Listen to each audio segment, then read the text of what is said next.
Namaste. This is Ravi Prakash. India is not a hellhole, Mr. Trump.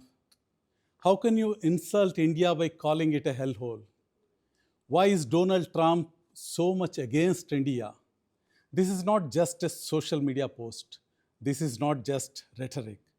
It is about how India is being described by the most powerful man in the world.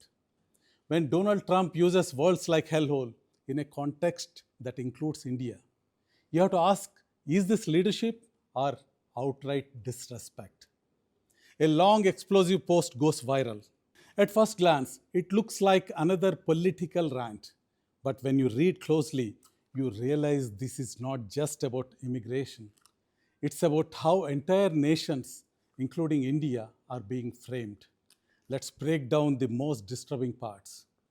Number one, India or some other hellhole. Yes, that line exists. India is casually placed in a sentence describing countries as hellholes.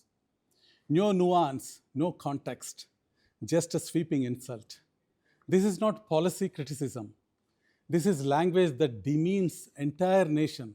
But what does hellhole actually mean? Hellhole is a slang word used to describe a place that extremely dirty, unsafe, chaotic, miserable, a place where life is assumed to be unbearable. In simple terms, it means a place where no one would want to live. But when this word is used for a country, it goes far beyond criticism. It suggests that entire nation, its cities, its systems, and most importantly, its people are somehow inferior or undesirable. That is why this word is not just harsh, it is deeply derogatory. It reduces a complex, diverse country of over a billion people into a single negative stereotype. Number two, systems run by Indians. Another claim that systems are run by Indians and Chinese and others have no chance. This is not backed by evidence. It's not data driven, it's stereotype. It portrays Indians as taking over systems, controlling opportunities, creating imbalance.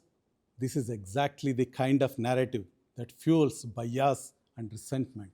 Number three, tone matters, words matter. When a global leader speaks, it shapes perception. And this post is filled with anger, generalization, and blame. Not diplomacy, not respect. Now, here is where it gets bigger because this is not just one post, this is part of a pattern. Let's look at trade tensions and tariffs. Donald Trump has repeatedly criticized India's trade policies, calling India a tariff king, imposing and threatening tariffs, pressurizing India on market access. This is not respecting a country, this is public pressure. Look at claims on India Pakistan de escalation. There have been repeated claims of mediating between India and Pakistan. India's official position has always been no third party mediation, and yet these claims keep surfacing. Why? Strategic pressure on India.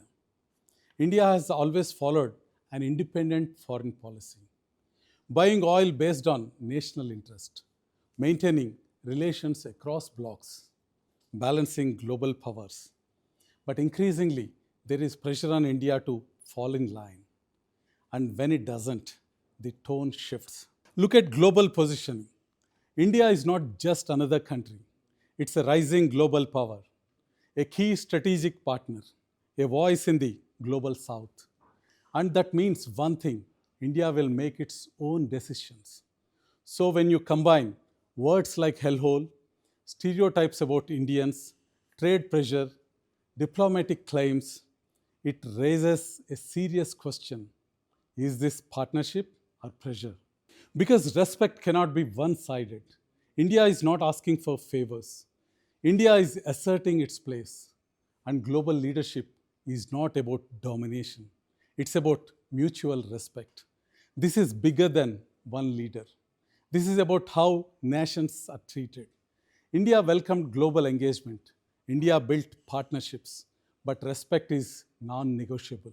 Because in today's world, strong nations don't beg, they stand their ground. India is not a hellhole.